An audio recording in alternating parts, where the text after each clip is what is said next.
Toyota Innova push start installation with remote start. Remote start natin, hold nyo lang, lock button, 3 to 5 seconds, mag-start na yan. Okay? Kahit malayo po kayo, pwede nyo siyang i-start. Okay? Pwede nyo rin siya patayin remotely, hold nyo lang, lock button, mamamatay na yan. Okay? Pasok tayo. Pakita ko si push start button.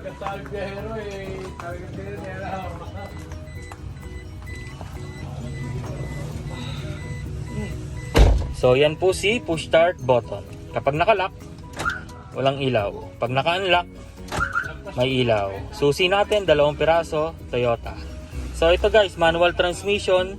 Dapat lagi kayong naka-neutral tsaka handbrake. Kapag naka-primera kayo at nakababa ang handbrake nyo, hindi po siya mag-engage. Okay, so ganyan po ka-safe yung system natin.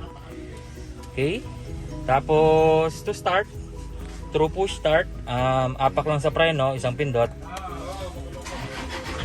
Yan, start na siya. Let's say for example, may bata, accidentally napindot yung push start or pinindot talaga kasi makulit, hindi siya mamamatay. Okay. And then, may feature yung alarm natin na kapag tumapak kayo sa preno, after nyo i-start yung kotse nyo, 30 seconds to 1 minute, auto-lock yung doors nyo. Okay? Kapag pinatay, apak lang sa preno, isang pindot, auto, unlock naman yung mga doors nyo. Okay? So, yun lang guys. Meron din tayong passive entry din pala. Sorry. Na pag lumayo kayo sa kotse nyo, auto-lock. Pag lumapit, auto-unlock. Pwede nyo i-disable yun kung anong gusto nyo. Okay? So, yun lang guys. Thank you. Follow nyo kami sa TikTok, sa Instagram, sa YouTube. Okay? So, God bless and have a great day.